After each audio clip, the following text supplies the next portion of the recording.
Bonsoir à toutes et à tous et bienvenue dans cette nouvelle édition du débrief. Nous ne l'avons pas eu. Le congrès de la FIFA a décidé d'attribuer aujourd'hui l'organisation du Mondial 2026 à la triple candidature nord-américaine composée des États-Unis, du Mexique et du Canada. Le Maroc n'aura quand même pas démérité, ayant passé les différentes étapes et surmonté les très nombreux obstacles. Mais il faut dire que le score obtenu est en deçà des attentes. Que faut-il tirer comme conclusion suite à ce vote? Le Maroc a-t-il vraiment été à la hauteur du défi qu'il s'était fixé? Devra-t-il tenter sa chance pour 2030? Nous en parlerons avec nos invités. En seconde partie, après la pause, nous irons à Singapour où s'est tenu, mardi 12 juin, le fameux sommet entre Donald Trump et Kim Jong-un, un sommet historique à tout point de vue, sauf en matière de résultats et d'engagement peut-être. Que se sont-ils dit? Que se sont-ils promis? Qu'ont-ils évité de se promettre? Avec nous pour débattre de ces sujets, Driss Issaoui, vous êtes analyste politique et habitué de ce plateau. Merci. Bienvenue. Merci. Merci. Colonel Hassan Saoud, vous êtes officier de la gendarmerie royale et membre chercheur de l'Institut royal des études stratégiques. Bonsoir à vous. Bonsoir. Et merci d'avoir tous deux accepté notre invitation. 134 voix pour United 2026, la candidature regroupant les 3 pays d'Amérique du Nord, États-Unis, Canada et Mexique, et 65 pour Maroc 2026. Ce ne sera pas pour cette fois non plus que le Maroc organisera cette prestigieuse compétition. Le score, il faut le reconnaître, est assez sévère, mais peut-on considérer ça comme une débâcle, une bérésina, quand on connaît notre adversaire et aussi un certain parti pris de la FIFA? Driss Issaoui, on commence par vous. Première réaction après le vote et le verdict. Moi, je pense que c'est un 5e galop d'essai. Il faut le prendre comme ça. Le Maroc a eu l'intelligence de présenter une candidature, c'est toujours bon, même en termes d'image et, disons, de communication et de marketing pays. C'est bien que le Maroc se soit fait entendre sa voix, son image, sa capacité justement à faire face à une candidature qui, carrément, c'est une candidature d'un continent. Je ne parle pas des différences au niveau économique, au niveau stratégique, mais déjà le fait de le présenter, parce que le Maroc l'a fait pour la 5e fois, il y a toujours cette volonté de faire. Bien. Maintenant, je pense que dès le départ, beaucoup de voix se sont élevées même au sein du Maroc pour dire qu'il n'y avait pas possibilité. C'est-à-dire, nous, ce n'était pas un comparatif sur le potentiel de la candidature américaine, nord-américaine et la candidature marocaine. On avait compté sur un certain nombre de critères. Le fait que nous, on soit un pays africain, qu'on soit une nation de football, que l'on soit véritablement sur un territoire, comme disait Pascal Boniface, à taille humaine, donc ce ne sont, etc., etc. Donc ça, on avait compté sur ça, mais surtout, ce qui était attendu, c'est les effets induits positifs d'une telle candidature qui pouvait accélérer un certain nombre de réformes, un certain nombre de chantiers que le Maroc avait lancés. Aujourd'hui, il y a un réalisme, on va dire entre guillemets, on reviendra certainement au sein de cette émission, un réalisme politique, un réalisme économique qu'il a emporté, et Donald Trump voulait absolument que les États-Unis, sous son mandat, au moins, puissent se faire attribuer l'organisation d'une manifestation aussi prestigieuse que la Coupe mondiale de football. Colonel Hassan Saoud, même question. Est-ce que vous êtes déçu ou pas? Est-ce que vous considérez ça comme une débâcle ou comme une défaite honorable? Non, en prenant en considération l'ensemble des éléments, bien entendu. La Bérésina, je ne dirais pas ça comme ça. On n'est pas dans la déroute de l'armée de Napoléon. C'est une défaite, certes, défaite honorable, parce que la candidature était légitime. Voilà un pays qui tente sa chance depuis 1998 pour préparer un événement international avec un consensus national énorme et un soutien d'un continent africain. Je suis déçu, mais c'est normal comme tout citoyen marocain, mais je pense qu'il faut qu'on dépassionne ce débat à l'échelon du Maroc. Il faut prendre du recul, analyser. Il faut dire que c'est encore à chaud, c'est aujourd'hui que ça s'est passé, donc on peut quand même être déçu. Oui, on reverra les choses dans quelques jours, mais enfin bon, maintenant, c'est un peu l'émotion. Oui, la déception, elle est normale, mais il faut dépassionner. Il faut faire un retour d'expérience, analyser, tirer des enseignements, faire un retour d'expérience bien fait et aller de l'avant. Maintenant, le Maroc s'est inscrit dans une dynamique du long terme. Il faut y aller. On ne prépare pas, on ne fait pas tous les efforts pour uniquement une candidature. On le fait d'abord pour une population, pour un pays. Et donc, il ne faut pas s'arrêter en si bon chemin. Nous allons y arriver tout à l'heure. Il y a un communiqué du comité de candidature qui est sorti et qui a dit que les projets envisagés allaient être réalisés. Alors, Driss Aissaoui, dans les détails, 134 voix pour le trio nord-américain, 65 pour nous, une FIFA qui s'est scindée finalement en tiers, 2 tiers. Quelle analyse vous faites du vote? Analyse pointue ou pas pointue? En fait, c'est une analyse toute bête et toute simple. On savait, avec l'ultimatum fait par Donald Trump sur un certain nombre de pays, que le vote allait être comme ça. Mais sincèrement, on s'attendait à ce que quand même le différentiel ne soit pas du 1 tiers, 2 tiers. C'est flagrant. Et pourquoi? Parce qu'on avait un potentiel de vote intéressant. Les pays arabes, les pays africains, une bonne partie de l'Europe occidentale, l'Europe du Sud, etc., etc. Mais maintenant, la logique qui a primé au niveau de ces élections et surtout le travail de coulisses, mais le travail tout court de Donald Trump à travers ses tweets, où il menaçait carrément tous ceux qui vont voter pour l'autre candidat. Il ne disait même pas le Maroc, il disait donc pour l'autre candidat, c'était nous. Il les menaçait de représailles. Les 2 tiers, 1 tiers, il y a une déception quand même, tout le monde le sait, il y a une déception.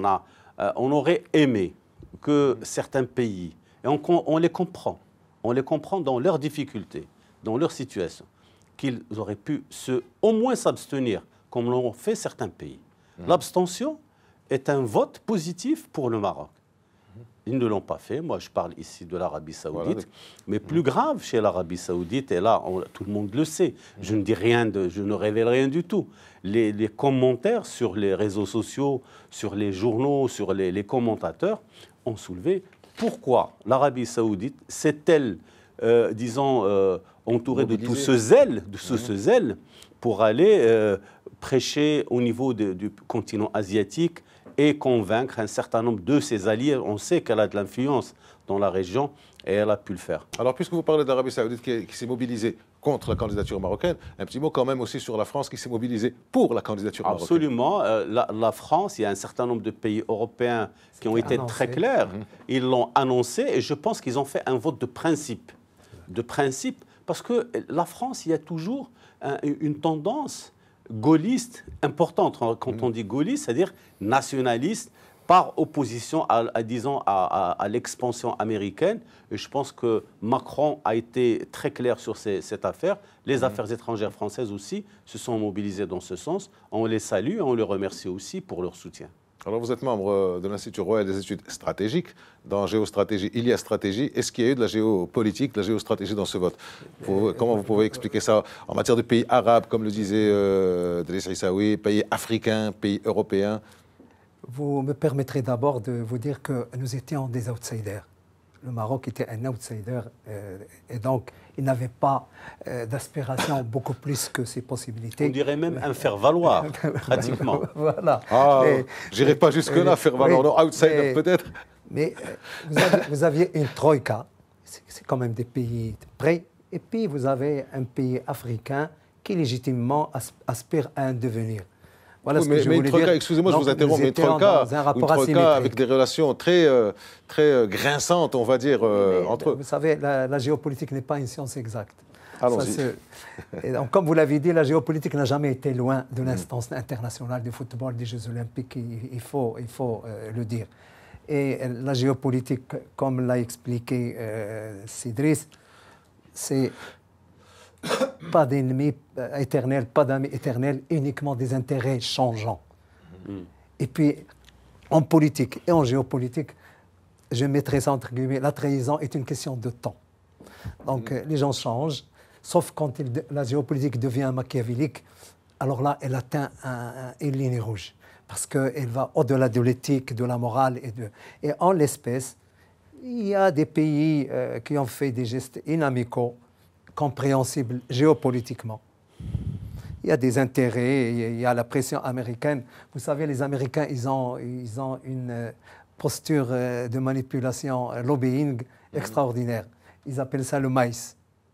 Money, idéologie, compromission and ego. Et c'est la manipulation soit par la corruption, soit par l'idéologie, soit par... On ne va quand même pas dire corruption, parce que pour cette fois, justement, l'enjeu était la transparence. Bon, peut-être qu'il y a eu du lobbying, il y a eu aussi des menaces. De là à dire la corruption, je ne pense pas quand même qu'on puisse aller jusque-là. Non, mais je traduis. Je ne parle pas de... Ne jurons de rien. Voilà. Tant qu'on n'a pas de preuves, on ne peut pas dire ça. Et puis, le président Trump a ajouté un autre M, c'est la menace. Tweetomaniaque qu'il est, il a carrément menacé des pays de tous les continents qui n'adhéreraient pas à la candidature de son pays et de ses voisins, subiraient des représailles à titre bilatéral et même aux Nations Unies. J'imagine qu'il y a des pays qui ont été évidemment touchés. Donc l'Arabie Saoudite, c'est inamical. Il a traîné dans son giron, comme le disait Issaoui, quelques pays satellites. Bon, disons, l'Afrique, c'est autre chose. Le groupe anglophone, ça a toujours été comme ça. Et puis, c'est des pays vassalisés de l'Afrique du Sud. Je relève tout de même que le Nigeria, qui est un pays, le plus grand pays d'Afrique, dont le président vient d'effectuer une visite aux États-Unis et qui a fait l'objet de sollicitations dans ce sens, n'a pas vendu son âme. Alors je rends hommage à ce pays particulièrement. Justement, le général Muhammadu Buhari était là quand le président Donald Trump à Washington le recevait à la Maison-Blanche et qu'il avait parlé, le président Trump, aux pays africains. Absolument. Et que donc il était là. Et malgré ça, il a voté. Alors, justement, quand on parle des pays, quand on parle de ces... Je voudrais rebondir sur ces tweets menaçants du président Trump. On voit qu'au niveau africain, à part une dizaine de pays que sont le Bénin, le Botswana, le Cap-Vert, le Mozambique, la Namibie, la Sierra Leone, l'Afrique du Sud, le Zimbabwe, le Lesotho, le Libéria et la Guinée, sachant que la Guinée est revenue sur son vote en expliquant qu'il y avait une confusion dans le vote électronique, il n'y a que 10 pays finalement sur 52 ou 53 qui ont voté. Je pense, comment vous analysez ça par exemple? C'est important des pays. Ça nous aurait fait 75. Alors sur les 10 pays, il y en a déjà la moitié qui sont dans l'axe d'influence, dans la zone d'influence sud-africaine. Quand on parle continent, je ne fais pas la différence sur le plan linguistique.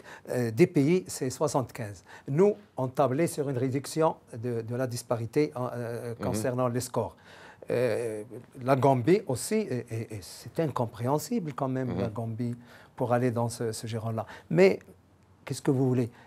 La géopolitique a ses raisons que l'éthique et la morale ignorent. Et il en est ainsi, malheureusement. Elle fait et défait les alliances au gré des événements et des intérêts. Il faut apprendre à faire avec. Alors, au niveau africain, Driss Issaoui, il y a 3 choses à relever. D'abord, les pays avec lesquels nous avons des relations économiques et politiques ont tous été au rendez-vous. Deuxièmement, l'UMA a voté unanimement, c'est-à-dire les 4 pays de l'UMA, bien sûr, Algérie, le Maroc ne vote pas, Libye, Algérie, Tunisie, Libye et Mauritanie, Égypte. et tous les pays, non, c'est pas l'UMA, tous les pays arabes, africains, absolument, ont voté pour le Maroc. Comment vous analysez ça? C'est finalement la politique africaine de ce pays qui tient la route. Oui, très certainement. C'est-à-dire que la politique africaine, nous l'avons dit sur ce plateau, nous l'avons dit plusieurs fois, c'est véritablement un travail de fond. Et je pense que les pays qui ont voté, ils vont voter par principe, sincèrement, et pour montrer aussi leur indépendance par rapport à l'influence américaine, de toutes les manières, que ce soit les pays du Maghreb ou les pays africains amis avec le Maroc, ils ont voulu, jusqu'au dernier moment, montrer justement leur adhésion à cette démarche. La politique africaine du Maroc, elle a payé et elle va encore payer parce qu'elle est bâtie sur une vision, elle est bâtie sur une approche différente.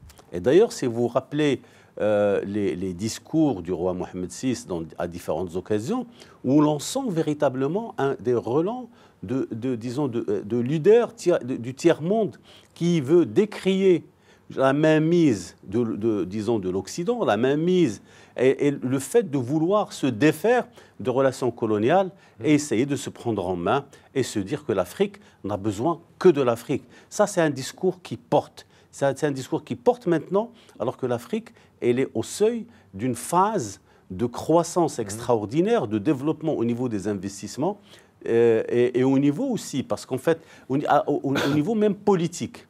il y a un réveil. L'Afrique n'est plus traitée comme elle l'était avant. Elle adressait un beau message au monde, finalement. Absolument. C'est-à-dire que S'il y a une chose à retenir de ce vote aujourd'hui, c'est le message adressé, c'est le message de cohésion, de solidarité qui a été adressé par l'Afrique. Même s'il est partiel par rapport aux différents historiques que nous avons avec l'Afrique du Sud. Si l'Afrique du Sud avait joué le jeu, on aurait été un seul bloc Absolument. Africain, solidaire, en faveur du Maroc, et ça aurait été une belle réalisation. Mais comme on est dans un domaine où c'est les intérêts qui l'emportent, où, comme on le dit, la politique, la géopolitique, c'est comme ça. Il n'y a que des intérêts permanents. Il n'y a pas d'amitié ni d'inamitié. Alors, il y a 5 pays sur lesquels je voudrais revenir avec vous deux, dont le vote est assez intéressant. Cuba s'est abstenu. Cuba a repris les relations du temps d'Obama avec les États-Unis. Avec Trump, ça ne va pas très fort. Donc, s'est abstenu. L'Espagne s'est abstenue. L'Iran a voté pour ni l'un ni l'autre. Il ne s'est pas abstenu, c'est ni l'un ni l'autre. La Chine a voté pour le Maroc. Et la Russie a voté contre, sachant que la Russie avait déclaré son soutien. Il y a quelque temps, pratiquement en même temps. Comment vous analysez les votes de ces 5 pays? Vous savez, à vous deux. Bon, j'ajoute évidemment, pour rebondir sur ce que venait de dire Sidris, voilà une leçon de maghrébinité et africaine du Nord. Il va falloir qu'on songe un jour à préparer un mondial avec plusieurs pays d'Afrique du Nord, parce que l'avenir, ce n'est plus l'État individuel, c'est des États. Parce que vous allez vous retrouver avec 48 pays, il va falloir qu'il y ait une synergie, et le Maroc, l'Algérie, la Tunisie sont capables d'organiser un tel événement, ceci dit en passant. Pour la Russie, je pense que le président Poutine a répondu à l'appel de Trump au G7, au G6+1, pour dire que la Russie avait sa place et qu'elle devait y être. Je pense que c'est un échange de bons procédés. Si le vote avait eu lieu il y a 10 jours, les Russes auraient voté pour le Maroc. C'est un vote stratégique. Je le prends comme ça. Je ne sais pas ce que chacun agit comme il veut. Vous en pensez. On ne reprocherait à personne, on constate et on essaie de comprendre. Les pays du Maghreb, c'est de bon augure. Il n'y a rien à dire. C'est une cohésion. L'Espagne. L'Espagne, c'est des intérêts. Évidemment, vous savez que les intérêts économiques, les bases américaines sont là-bas. C'est un pays stratégiquement important pour mais les bateaux de pêche sont ici. Pour l'OTAN. C'est pour cela qu'il s'est abstenu. Il a ménagé, comme on dit, passez-moi l'expression. Bon, c'est bon, on va pas la dire, cette expression. Mais finalement, voter pour quelqu'un, c'est désobliger l'autre. Ne voter pour personne, c'est les renvoyer dos à dos. On va dire ça comme ça. Et vous, comment vous analysez ces votes-là? On vous renvoie dos à dos avec un adversaire qui est d'une taille autre. Ça veut dire que l'on vote pour l'autre, ça c'est clair. L'Espagne aurait pu quand même faire le geste et faire au moins pour le principe ce vote, sachant pertinemment que le Maroc fait beaucoup d'efforts et d'égards par rapport à l'Espagne. Mais ça, c'est pas grave. Vous savez, on l'a dit depuis le départ, c'est une question d'intérêt. Trump a souhaité avoir cette manifestation chez lui. Et on l'a vu. Il peut même aller à contre-courant de tout, à condition qu'il réalise ce qu'il a promis. Je pense qu'il l'a eu et il pouvait l'avoir même autrement, même s'il s'agissait d'agir autrement, il l'aurait fait. Sauf qu'aujourd'hui, comme vous l'avez dit, la FIFA a essayé d'assainir un peu ces relations entre les groupements. Mais ce que je n'ai pas compris, sincèrement, même au niveau de la procédure, c'est comme si le vote était fait. Le groupement Amérique latine, le groupement, je ne sais pas comment, le sigle. Voilà. Ils n'ont même pas entendu l'offre marocaine. Ils n'ont même pas auditionné disons, l'équipe marocaine. Ça, c'est une faute apparemment, parce que c'est une les faute, Marocains s'en sont bien à la FIFA. Oui. Mais c'est grave, c'est-à-dire qu'ils auraient pu les écouter, ne pas prendre en considération et partir. Mais là, c'est véritablement quelque chose de flagrant. Je crois qu'il y a eu finalement, psychologiquement, que la candidature marocaine a pris un coup avec ces deux événements. Avec la mobilisation saoudienne, d'accord, en plus du non-vote de Riyad pour le Maroc, et puis aussi cette fin de non-recevoir opposée par les Sud-Américains, enfin les Latino-Américains au Maroc. Je crois que ça a été un coup quand même psychologique assez important. Il ne faut pas oublier, c'est Aziz, qu'il y avait un événement important. Cette fameuse task force, qui n'est même pas prévue par les textes. Ça a jeté un peu de trouble dans le... Et puis, arrivé avant l'acceptation du dossier marocain pour donner une note de 2,7. C'est à peine, à peine recevable. À peine recevable. Ça, c'est pour donner un air de démocratie. Et puis, n'oubliez pas que la FIFA n'est pas libre. Et je veux dire que l'FBI passait par là. Le FBI est la seule instance qui a réussi à démasquer toutes les malversations, tous les détournements d'argent et toute la mauvaise gouvernance de la FIFA. Alors, on va arriver à ce point. Mais avant... Permettez-moi de vous dire que le président de la FIFA en tient vraiment compte. Alors, avant de revenir à ce point-là de la FIFA, qu'est-ce qu'on peut considérer, où c'est qu'on peut voir une faille dans le dossier marocain? Parce que quand vous parlez de la task force, moi je ne suis pas d'accord avec vous quand vous dites que 2,7 c'est à côté de 2. Il y a 2,1, il y a 2,2 et 2,3, donc c'est quand même assez haut. On aurait pu avoir 2,1, 2,2. Et puis la candidature nord-américaine n'a eu que 4 sur 5. Elle n'a pas eu 4,8 ou 4,9, elle a eu que 4 sur 5. Donc finalement, le Maroc est arrivé à passer l'obstacle de la task force qui n'était pas très favorable. Où est la faille? Écoutez, où est la faille? Il faut qu'on se parle franchement. C'est-à-dire, ça dépend de ce que la task force était venue chercher.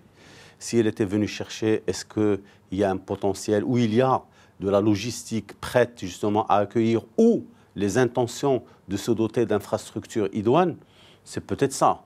Mais quand on regarde, il y a des déficits énormes. Je vais vous dire une chose. Si par hasard, on avait eu Aujourd'hui, il nous fallait construire des milliers et des milliers de toilettes publiques. Vous savez que c'est un problème pour le Maroc. Alors moi, je me rappelle que durant les années 60, 65, etc., il y avait des toilettes publiques bien entretenues. On aurait pu lancer ça, et on devrait le faire d'ailleurs. Tous ces jeunes qui ne trouvent pas à s'employer, les municipalités peuvent construire des structures de ce genre qui existent en Angleterre, qui existent en France, en Espagne, qui, moyennant un paiement, et ces jeunes, dans des coopératives, pourraient les gérer, des femmes et des hommes pourraient travailler dedans et créer de la richesse à partir de ce service rendu à la personne. On oublie que la création d'emplois se fait d'abord dans le secteur tertiaire. Et on crée des choses.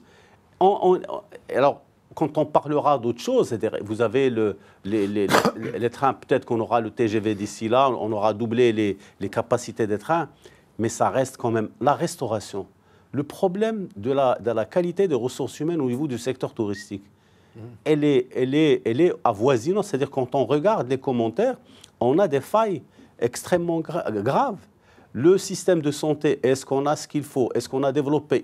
C'est autant de déficits, nous le disons pour nous-mêmes. Pourquoi? Parce qu'on souhaite que notre pays soit véritablement un pays à la hauteur des défis qu'il veut relever. Et nous souhaitons que ces réalisations puissent d'abord profiter aux citoyens marocains. Aujourd'hui, on a vu, quand on veut faire des choses, il y a une mise à niveau urbaine qui se fait. Ça s'est fait à Rabat. À un moment donné, on disait qu'il était impossible de structurer des quartiers. Ça a été fait. Quand il y a la volonté, quand il y a les budgets, mais quand il y a la bonne gouvernance, on peut le faire. Donc, tout ça manque. Est-ce qu'un pays qui a été habitué à vivre avec ce déficit aurait pu accéder à cela? C'est pour ça que la note, je vous dis, 2,7, c'est à peine, c'est-à-dire peut mieux faire. Peut mieux faire, et je pense que ce n'est pas fini, puisque le Maroc a fait 5 tentatives. Il lui reste encore une tentative ultime, il faut qu'il s'y prépare dès maintenant. Alors, on va en parler tout à l'heure. C'est bien de faire ce genre de commentaires au lieu de faire dans la victimisation. Non. Il faut faire dans l'autocritique, de voir un peu qu'est-ce qu'on peut faire, d'où on vient, jusqu'où on peut aller et qu'est-ce qu'on peut faire. Par exemple, Colonel Saoud, est-ce que le Maroc, justement, comme le disait Driss Issaoui, pour la prochaine Coupe du Monde, enfin pour la prochaine, est-ce qu'il faut oublier toute idée de Coupe du Monde, d'organisation de Coupe du Monde? On va y aller, on peut y aller. Et ça, on va y répondre juste après la pause. Nous arrivons à la pause, ça passe très vite. Nous sommes déjà à la fin de la première partie. Nous nous retrouvons dans quelques instants. Merci. Bonsoir mesdames, bonsoir messieurs, nous reprenons notre émission du débrief en seconde partie. Nous parlions en première partie et nous continuons pour une partie de la deuxième sur l'attribution du Mondial 2026 par la FIFA aujourd'hui au trio nord-américain, États-Unis, Canada, Mexique. Pour ceux qui nous rejoignent, nous en discutons aujourd'hui avec Driss Issaoui, vous êtes analyste politique, et le colonel Hassan Saoud, membre chercheur à l'Institut Royal des études stratégiques. Juste avant la pause, je vous posais une question, colonel. Est-ce qu'il faut oublier toute idée d'organisation de la Coupe du Monde par le Maroc ? Ou alors revenir sur ce que disait Driss Issaoui, sur l'ensemble des choses qu'il faut faire et faire un peu une autocritique de ce qui se passe. Tout à fait. Nous avons besoin de faire un retour d'expérience de manière complètement sereine et faire ce qu'on doit faire sans la Coupe du Monde. C'est ça la crédibilité. Il y a des projets, il y a un échéancier, il faut que les responsables l'exécutent avec ou sans candidature. Parce que c'est ça, parce que c'est quoi la FIFA? C'est un tien vaut mieux que deux tu l'auras. C'est un constat d'état des lieux sur place. Vous leur dites, je suis préparé pour 2026, et ils peuvent vous répondre que ça fait la 5e fois que vous le dites. Soyez sérieux. Le Maroc est capable de le faire. Nous sommes dans une phase, nous sommes dans une montée de puissance très honorable. Il faut finir les projets que le Maroc s'est engagé de faire, quelle que soit la situation d'ici 2026 pour le choix de la candidature 2030 ou 2030 pour le 34. Faisons fi de ces échéanciers-là et marchons normalement par rapport à ce que nous devons faire. Alors, il y a un déficit et la secrétaire générale de la FIFA l'a noté dans son discours concernant toute l'infrastructure globale, les infrastructures hospitalières, les aéroports, le transport. Même si les aéroports, on a fait beaucoup de progrès, il y a le transport, c'est très important. Alors, attendez, excusez-moi. Faire l'autocritique, c'est bien. Faire l'autopromo aussi, c'est pas mauvais. Nous sommes, comme vous le disiez tout à l'heure, comme chacun sait, à la 5e tentative, donc ratée aussi. Mais sur les 3 premières, on disait tout le temps, je dis bien les 3 premières, on disait tout le temps, le Maroc a beaucoup de maquettes, mais pas beaucoup de photos. On a été contre les États-Unis, on a été contre la France, on a été contre l'Allemagne. En 2004, nous avions été contre l'Afrique du Sud, nous avions perdu, et le Maroc avait dit la chose suivante. De toutes les manières, nous allons faire ce sur quoi nous sommes engagés à faire. Et depuis, il y a eu quand même quelque part quelque chose comme 800 à 1000 km d'autoroutes qui ont été construites, des aéroports, on a des 1800 ports. km. Maintenant, on a 1800, mais il y avait avant quelque chose. Donc, il y a eu quand même de la construction, il y a eu des efforts. Il y a eu. Est-ce qu'on peut quand même reconnaître ça, que le Maroc a travaillé, mais peut mieux faire à ce niveau-là? Il y a encore des choses.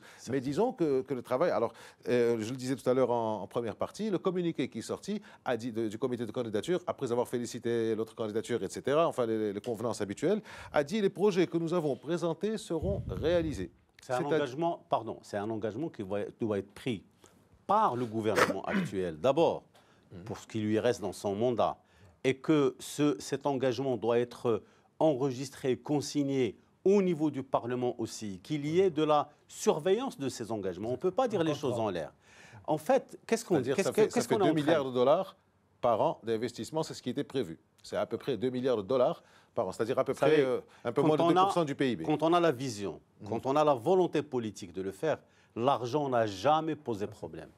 Ça n'a jamais. Il n'y a pas un investissement en infrastructure qui reste complètement improductif. On le sait. Il y a un ratio important au niveau des investissements sur les infrastructures qui sont toujours payantes. Maintenant, si on veut se préparer à cela, on ne va pas se préparer que pour le mondial. On doit se préparer pour le futur des Marocaines et des Marocains, des jeunes, de l'investissement, du positionnement différent que nous voulons, d'être leader en Afrique. Ça se fait avec un avancement au niveau du positionnement sur les technologies de l'information, sur la santé, sur l'éducation, etc. Nous sommes bons sur beaucoup de domaines. Il nous faut, c'est à portée de main, véritablement, aujourd'hui, on a de la ressource. Est-ce que c'est intéressant de construire quand même ces stades, ces fameux stades modulaires? Je ne parle pas des stades. Les stades modulaires, on les laisse de côté. On laisse tout ça de côté. On fait tout le reste. On fait tout le reste. L'hébergement, il y a un besoin. Le tourisme, écoutez, le tourisme, la restauration, nous sommes à des taux d'encadrement ne dépassant pas 3%. Nous n'avons pas de permanence au niveau de ces services. On a reçu 11 millions et quelques de touristes en 2017. Vous vous rendez compte? Oui. 11 millions. C'est-à-dire qu'on a le potentiel, et qu'on peut faire beaucoup plus. Quand on va dans les établissements touristiques aujourd'hui, c'est vraiment... C'est désolant. Quand on regarde un peu, à part Marrakech qui tire son épingle du jeu, parce que c'est un écosystème qui a pu réussir. Tanger, Casablanca aussi. Relativement moins, parce qu'on n'arrive pas aujourd'hui à professionnaliser ce service.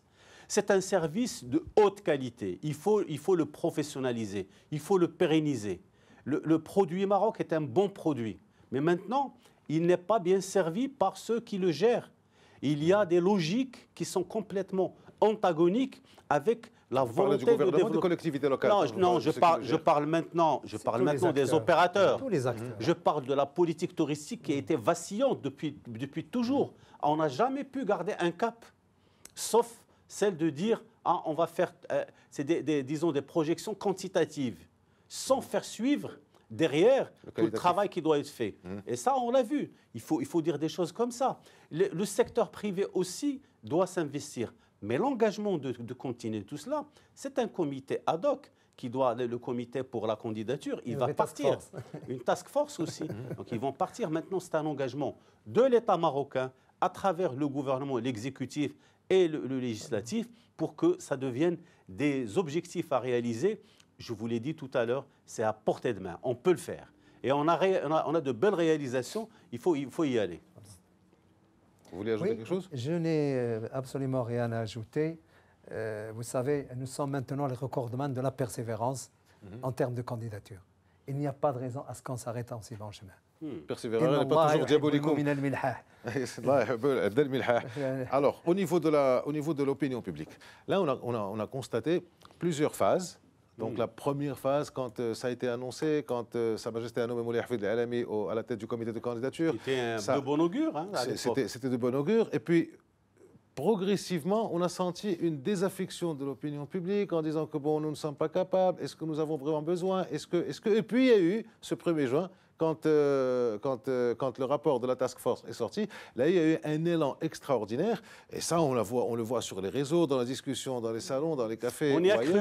On y a cru. Et là aujourd'hui, il y a eu une véritable déception. Comment vous analysez cette opinion publique, sachant qu'il y a un chiffre qui est passé dernièrement assez inaperçu, jusqu'à il y a 3 jours, les Marocains étaient le premier contingent de fans en Russie. Donc, véritablement, un pays de foot. Le pays qu'on dit un petit pays, 35 millions d'habitants, etc. On avait 40 000. Bien entendu, il y avait beaucoup de notre communauté marocaine à l'étranger, dans le monde. Mais 40 000, je ne sais pas maintenant si on est toujours les premiers ou pas, mais on était les premiers. Comment analyser cette approche, cette réaction de l'opinion publique? C'est une réaction tout à fait normale. Les Marocaines et les Marocains, ils ont le football dans le sang. C'est un jeu populaire. On l'a joué dans nos quartiers. Et c'est-à-dire que quand on voit un peu les tifos qui sont organisés ici et là, à Casablanca, dans d'autres villes... Ils sont toujours très bien classés à l'international, les tifos. Voilà, donc finalement, ce sont des gens qui aiment le football, ils aiment leur équipe nationale, quel que soit son niveau. Même s'ils ne sont pas performants, ils sont là, et ça c'est normal. On a le Maroc dans le sang, et les Marocains l'ont. Et ils sont partis en Russie pour encourager l'équipe nationale et pour découvrir ce pays aussi. C'est un beau pays, il faut le dire, par la même occasion. Maintenant, quand on a eu les 2,7, ça a été interprété comme étant une réussite. Ça veut dire qu'on n'a pas été éliminé, on a appréhendé justement le jugement de la task force. On est passé à la deuxième phase, ce qui est, d'ailleurs, c'est une première dans l'histoire de la FIFA, que l'on fasse une sélection préalable, mais c'est bien, on est passé... Je disais en présentation, le Maroc est quand même passé par les très nombreux obstacles, parce que les gens de la task force qui étaient là, on le disait dans les émissions précédentes, les gens qui étaient là étaient franchement contre... Alors je voulais vous poser une question, comment on ne va pas passer sans rien dire sur M. Gianni Infantino? Il aura finalement, vous en parliez tout à l'heure, colonel, il aura quand même gagné sur tous les fronts l'argent de la FIFA, puisqu'il aura 14 milliards au lieu des 5 ou 6 que proposait le Maroc. Entre euros et dollars, il y a des différences. Sa réélection, qui est pratiquement dans la poche. D'ailleurs, il a annoncé qu'il allait se représenter tout à l'heure. Et puis, ne pas déplaire à l'oncle Sam aussi. Vous y avez fait une allusion tout à l'heure. Il était franchement contre nous, Infantino, dans cette histoire. Il faut dire d'abord... Maintenant qu'on a fait l'autocritique, sans faire de la victimisation, on peut dire qu'on était quand même parti. On avait l'arbitre qui était... Vous avez raison, la victimisation n'est pas de mise, une bonne chose, ni utile. Mais disons tout simplement qu'il est rentré à la FIFA par effraction. Et il était là par défaut parce qu'il y a eu tout le scandale. Il n'était pas là. Il faut le dire. La réalité, c'est que M. Infantino n'était pas... Dernièrement, il a dit si le Maroc passe, il faudra vivre avec. C'est terrible comme phrase. Et oui, mais il avait pris parti. Ça, c'est ses intérêts. Et évidemment, il est responsable d'une institution mercantiliste. Il faut le dire. L'argent, c'est ça qui fait mouvoir. Et au détriment de l'éthique. Oui, oui. Encore faut-il savoir ce qu'on en fait. Mais lui, c'était un handicap pour nous. Il était à la FIFA aussi, au moment du scandale. Il était à la FIFA, je pense, non? Ouais. Il était à l'UEFA. Non, il était conseiller juridique. Il était conseiller, l'UEFA, il était là. Et donc, il était secrétaire franchement, général de l'UEFA, le numéro 2 de Platini. Le fait d'envoyer une task force, c'était uniquement pour semer le doute. C'était montrer la patte blanche aux Américains. Absolument. Et franchement, il a vu les intérêts économiques, il a vu la puissance des États. Eh bien, il a négligé quelque chose, c'est que la FIFA a un rôle social. Et si elle ne peut pas, écoutez-moi bien, si elle ne peut pas assurer la promotion des États en développement et en devenir, ce n'est pas son rôle. Il faut que cette FIFA-là joue un rôle de promotion et de justice continentale et spatiale pour la promotion de l'argent ne fait pas tout. C'est quelque part fait avec 48 équipes. C'est-à-dire c'est quand même le quart de la communauté mondiale du football. Mais accorder la responsabilité d'assurer une compétition internationale à des pays en développement. Mais ils l'ont fait pour le Mexique. Oui. Ils l'ont fait pour le Mexique. Alors, bon, le temps nous presse comme d'habitude, surtout pour ce sujet qui est prenant, qui est passionnant et passionnel. Est-ce que vous pensez que pour 2030, le Maroc devrait y aller, sachant que pour 2030, pour l'organisation, il n'y aura que l'Europe et l'Afrique, puisque l'Amérique a eu son lot, puisque l'Asie a eu son lot. Est-ce que vous pensez qu'il faudrait y aller? Moi, je pense qu'il faut revenir à ce que le colonel Saoud disait tout à l'heure. Il faut un retour sur expérience. Au nom de la loi sur l'accès à l'information. Il faut qu'on ait un véritable débrief public sur le montage de ce dossier, sur les réussites, les échecs. Un débrief, c'est sur la un débat public. Là, je vais dire un débrief public, de manière responsable et officielle. Et le texte, le récent texte du droit d'accès à l'information l'impose. Cette commission qui a travaillé avec des deniers publics doit venir rendre des comptes et expliquer comment on a échoué, comment on pouvait faire, et sur la base de cette analyse objective, de cette analyse tout à fait professionnelle, on pourra remonter. Parce qu'en fait, on aspire à faire mieux. Mais qu'est-ce que vous voulez leur demander alors qu'on a passé le cap de la task force qui étudie une faisabilité de dossier? Pour ne pas convaincre les autres. Là, il faut. Ça n'a pas été parfait. Non. Toutes les étapes. Ça n'a pas été parfait, c'est clair. On a vu le résultat. Non, la task force c'est une excuse trouvée par la FIFA pour dire voilà pourquoi on vous met en compétition avec le Maroc. Voilà. C'est-à-dire c'est en fait pour se dédouaner vis-à-vis des Américains, leur dire oui, vous êtes une grande puissance, vous êtes un continent, on met un petit pays devant vous, mais on va envoyer quand même une task force et on va lui donner la note. Sécuriser un peu. Voilà, qui ne soit pas, qui soit honorable. Mais moi, je parle maintenant au niveau interne. Nous avons besoin tous, en tant que Marocains et Marocains, de transparence sur ce dossier et que ce ne soit pas un domaine réservé à quelques-uns. Et au lieu de laisser les réseaux sociaux pérorer sur ce dossier, il faut venir nous expliquer comment ça s'est fait, comment ça a été monté et quelles sont les pistes pour 2030. Merci à vous. On va revenir sur ce sujet très certainement dans quelques semaines, quand la pression sera retombée, elle va retomber vite d'ailleurs, et voir ce qu'il y a moyen de faire. On passe au deuxième thème. Finalement, le sommet impensable, voici quelques mois, incertain, voici quelques semaines, s'est finalement tenu mardi 12 juin à Singapour, réunissant Donald Trump et Kim Jong-un. Ils se sont donc bien rencontrés, offrant au monde des images de deux amis, ou presque, avec des accolades, des sourires, des rires, des touches des mains, un déjeuner, une signature d'une sorte de lettre d'intention, mais pas très engageante. Alors, vous avez, comme nous tous, vu les images, Driss. Comment étaient, selon vous, les deux dirigeants? C'était un moment important quand même. Oui, ce fut un moment important.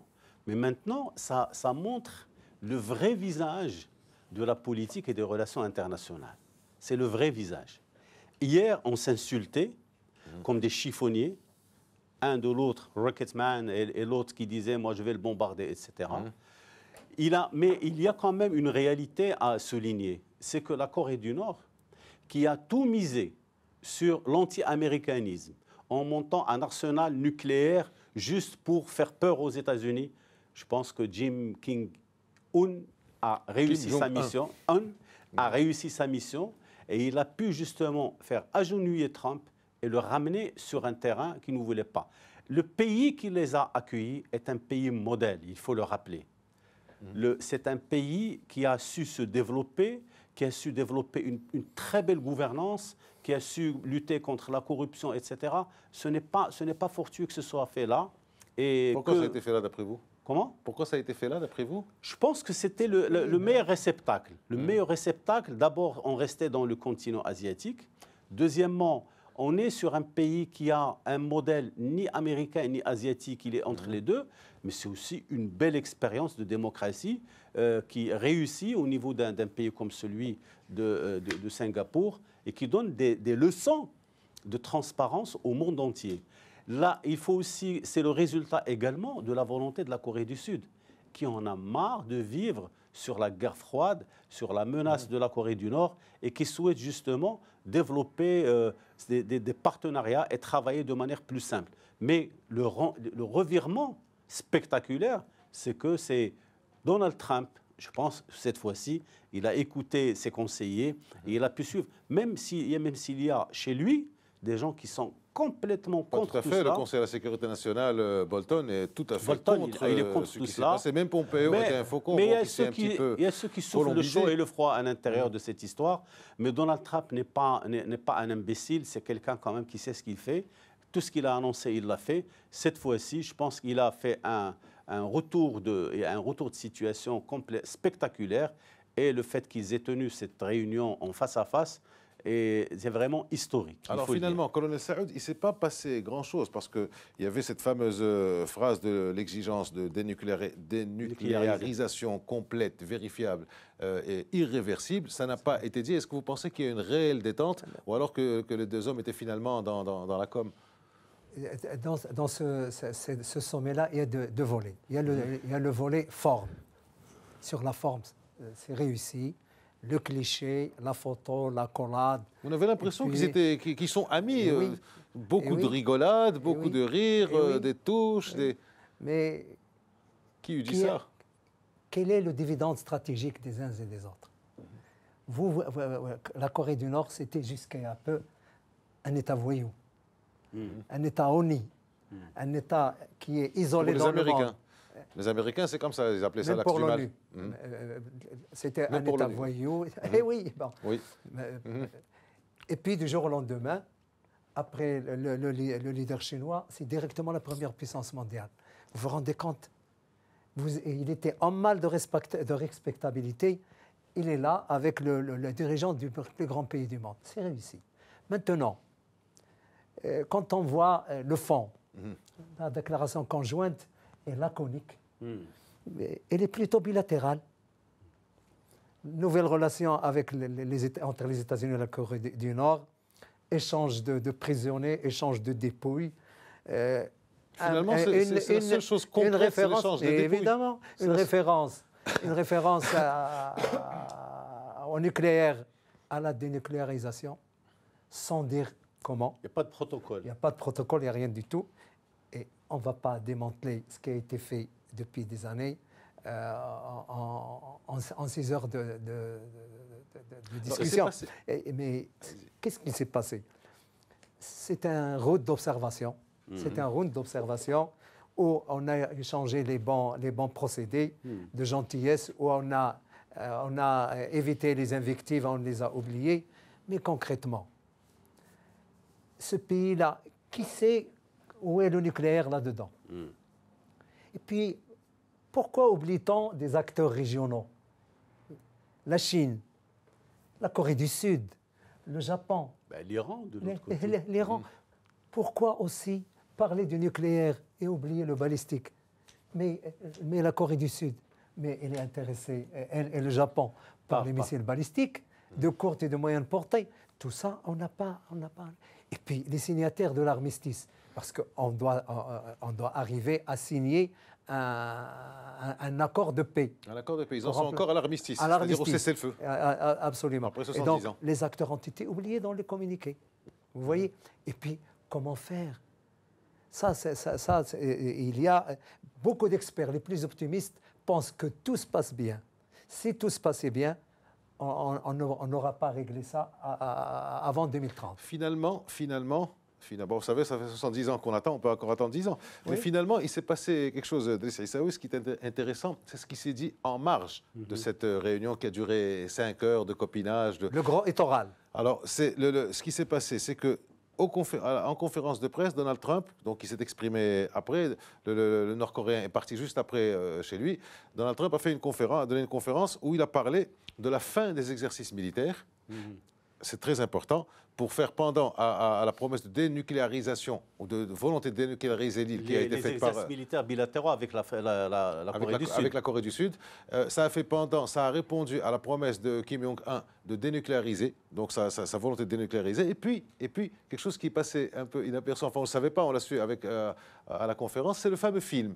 Alors le fameux film de 4 minutes qui a été projeté, je ne sais pas si vous l'avez vu, je l'ai vu. Et finalement, c'est un ultimatum. C'est ou un retour en arrière avec les images de guerre, ou un grand bond en avant, pour paraphraser quelqu'un qui n'est pas très loin. Ça, c'est le style Trump. C'est pas une sensibilisation. Oui, mais il a passé le film devant. C'est une mise en demeure. C'est inédit dans les relations internationales. 4 minutes, c'est long quand même. Être avec quelqu'un et lui passer un film à sa propre gloire, finalement. Voilà ce qu'on peut faire. J'ai noté qu'il n'y avait pas d'explosion nucléaire, mais enfin, bon, le message y était. Il y a quelque chose de très important qui a été répété plus d'une fois, c'est la sécurité de la Corée du Nord, sans spécifier. Il a dit les États-Unis s'engagent à assurer la sécurité de la Corée du Nord par 2 fois. Ça, c'est important. C'est important. Est-ce que le Nord-Coréen... Alors, est-ce que la sécurité du régime ou du pays... Alors, est-ce que Kim Jong-un, d'accord, serait sage de croire en ses promesses, sachant que Donald Trump est sorti de l'accord de Paris signé par les Américains, qu'il est sorti d'un certain nombre d'accords, dont celui de l'Iran. On a vu ce qu'il a fait au niveau du G7, signer un communiqué, enfin donner instruction pour signer un communiqué dans l'avion. Il est sûr de son affaire. Est-ce que Kim Jong-un pourrait... Kim Jong-un est un homme qui sait ce qu'il fait. C'est lui qui le gagne. Parce que ces armes nucléaires, qu'elles soient balistiques ou non, elles sont enterrées à plusieurs pieds sous terre. Dans un pays montagneux. Montagneux. Et ce sont des bunkers qui sont inattaquables.